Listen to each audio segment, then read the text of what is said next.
Welcome to Perspective English Teaching. Perspective English টিচিংয়ে তোমাদের সবাইকে স্বাগত জানাই। আজকের ক্লাসটা ক্লাস 11 সেমিস্টার 1-এর একটা পোয়েম নিয়ে। পোয়েমটার নাম দেখো, বোর্ডে লেখা আছে, composed upon Westminster Bridge, September 3, 1802 by William Wordsworth.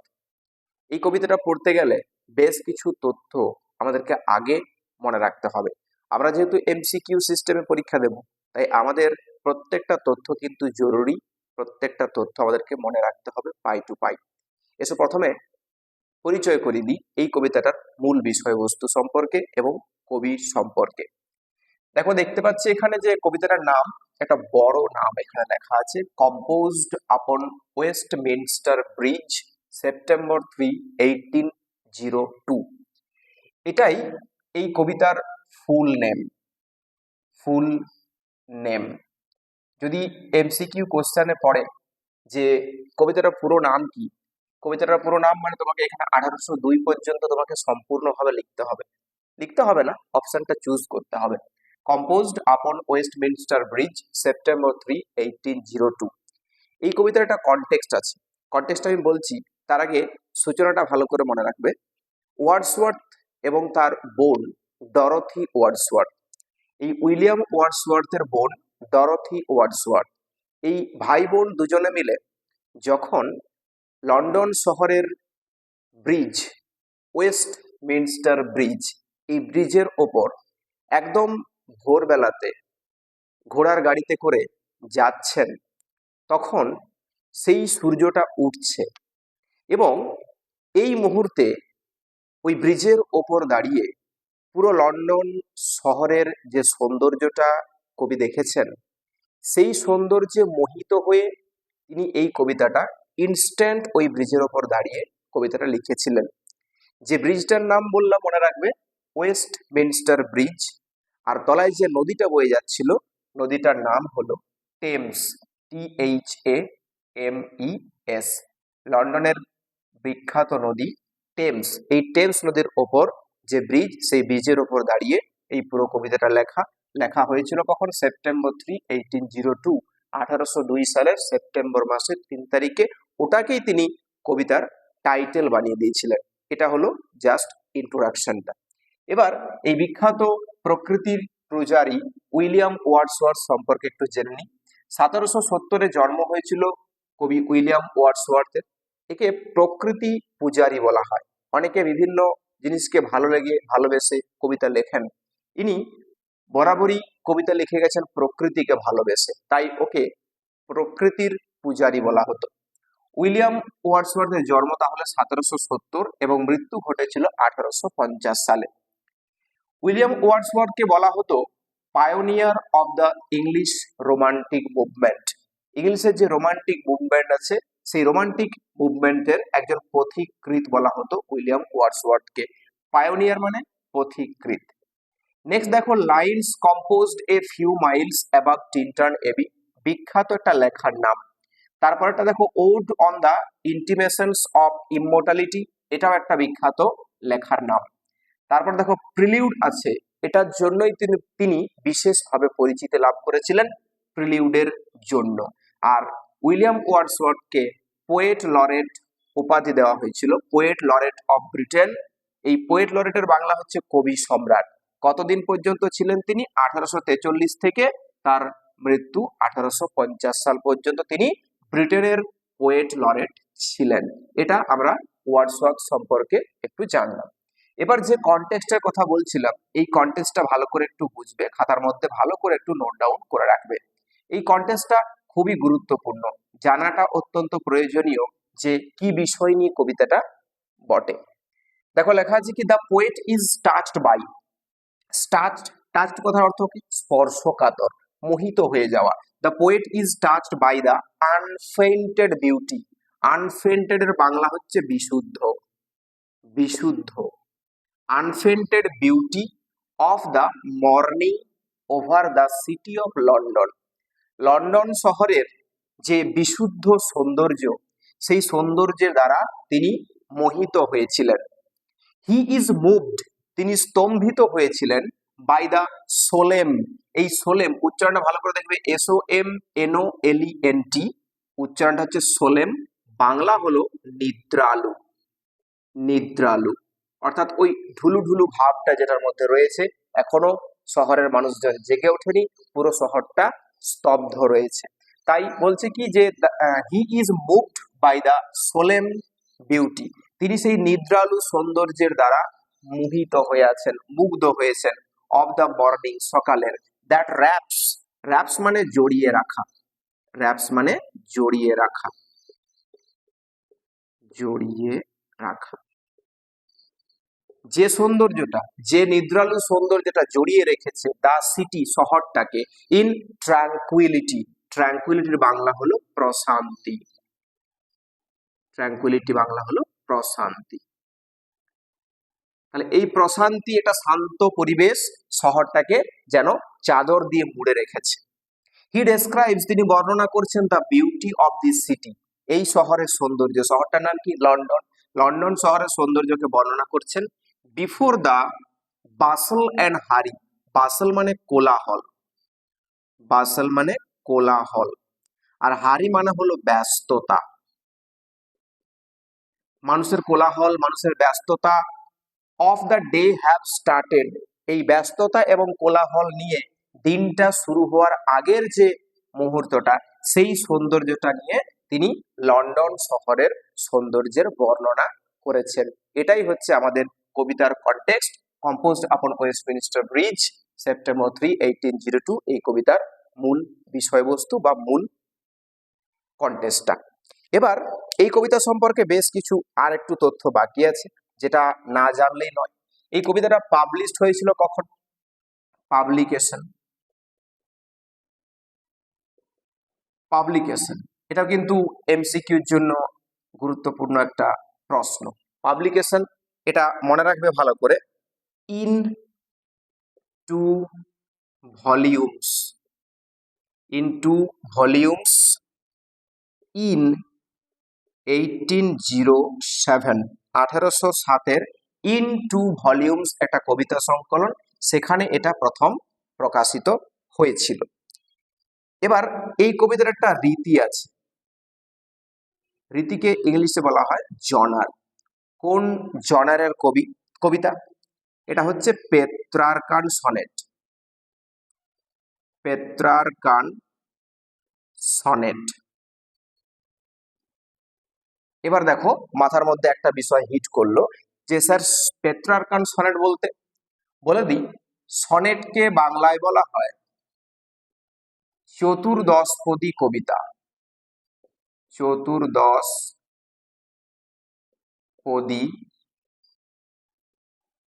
কবিতা। এই চতুর্দশপদী কবিতার বিষয়বস্তু অর্থাৎ বৈশিষ্ট্য দেখতে গেলে এখানে আমরা 14টা লাইন পাবো, 14 লাইনস, 14টা লাইন পাবো। এই সনেটের প্রথম সৃষ্টি হয়েছিল ইতালি থেকে। ইতালির পেত্রার্ক, ইতালির পেত্রার্ক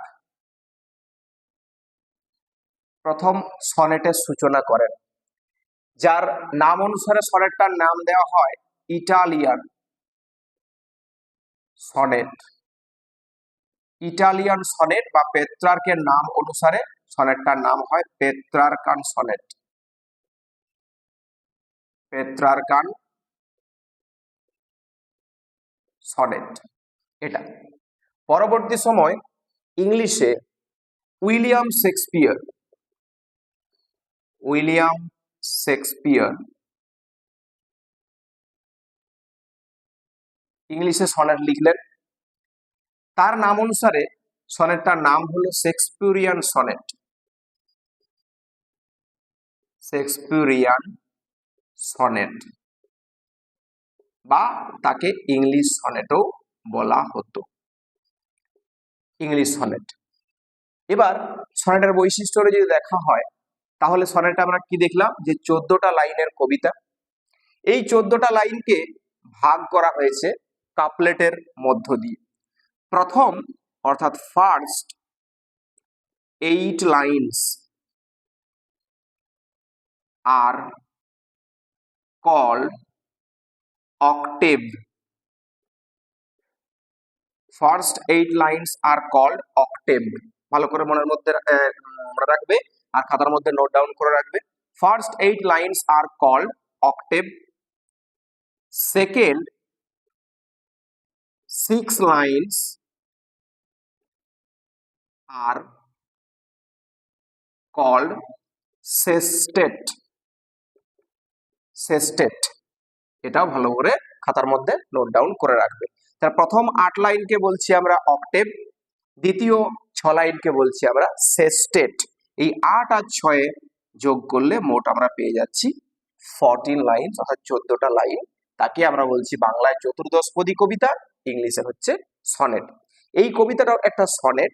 সনেটটার নাম কি? পেট্রারকান সনেট, বা একে আমরা ইটালিয়ান সনেট বলতে পারি। ইটালিয়ান সনেট, যার বৈশিষ্ট্য আমরা দেখলাম কি, এখানে প্রথম 8টা লাইনকে আমরা অক্টেভ বলবো আর দ্বিতীয় 6টা লাইনকে আমরা সেস্টেট বলবো। এই হচ্ছে সনেটের বিষয়বস্তু। এবার প্রত্যেকটা লাইন ভালো করে খাতার মধ্যে নোট ডাউন করো এবং প্রত্যেকটা ওয়ার্ডের বাংলা বলছি আমি, লাইনে বাংলা বলছি, একটু মন দিয়ে টেক্সটটাকে সামনে রেখে বুঝে দেখো, একদম জলের মতো সাজা লাগবে এই কবিতাটা। দেখো, আর্থ has not anything to show more fair. London শহরের সেই সৌন্দর্যকে দেখে তিনি বলছেন কি, আর্থ হ্যাজ নট, হ্যাজ মানে কি? আছে, হ্যাজ নট মানে কি? নেই, পৃথিবীর নেই, এনিথিং কোনো কিছু, টু শো মোর ফেয়ার এর চেয়ে বেশি সৌন্দর্য প্রদর্শন করার। ফেয়ার মানে কি? সৌন্দর্য, FAIR, ফেয়ার, ক্লিয়ার বা ক্লিন বলতে পারি। তাহলে পৃথিবীর এত সুন্দর, এর চেয়ে বেশি সৌন্দর্য দেখানোর আর কিছু নেই। তারপরে সকালবেলাতে ওই স্নিগ্ধ সকালে ভোরের যে সৌন্দর্যটা লন্ডন শহরের উপর তিনি দেখছেন ওয়েস্টমিনস্টার ব্রিজ থেকে, সেটাতে তিনি মুগ্ধ হয়ে বলছেন কি, পৃথিবীর এর চেয়ে সৌন্দর্য দেখানোর আর কিছু নেই। Dull would he be of soul who could pass by a sight so touching in its majesty. একটু স্টপ করছি, কবিতার মধ্যে একটা জিনিস জানা হয়নি, রাইম স্কিমটা জানা হয়নি। RHYME, rhyme scheme. রাইম স্কিমটা অত্যন্ত জরুরি। যে ইটালিয়ান সনেট বা পেট্রারকান সনেটের রাইম স্কিম কি, তোমরা লাইনের সঙ্গে শেষ মিলিয়ে দেখো। দেখো, ফেয়ার এর জায়গায় যদি আমরা এ বসাই, আর দেখো ফেয়ারটা মিলছে কোথায়? চতুর্থ লাইনে উইয়ার আছে, তাহলে পরের লাইনে আমরা সেকেন্ড লাইনে কি লিখবো? বি, তাহলে AB।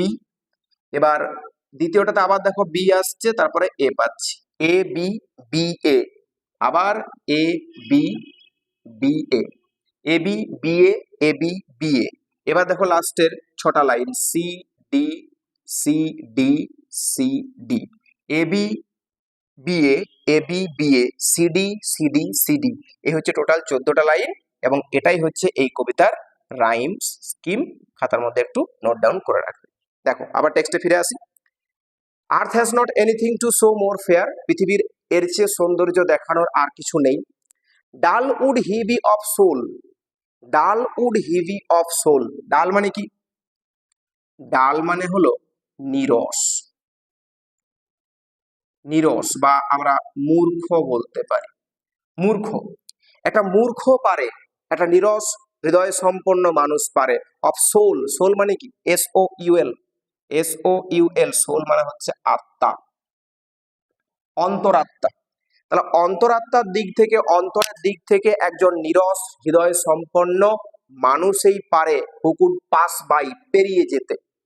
অন্তরের দিক থেকে যার মধ্যে সৌন্দর্য বোধ নাই, যার মধ্যে সৌন্দর্যকে বিশ্লেষণ করার ক্ষমতা নেই, সেই ব্যক্তিটাই পারে পেরিয়ে যেতে। কি পেরিয়ে যেতে? এ সাইট, সাইট মানে কি?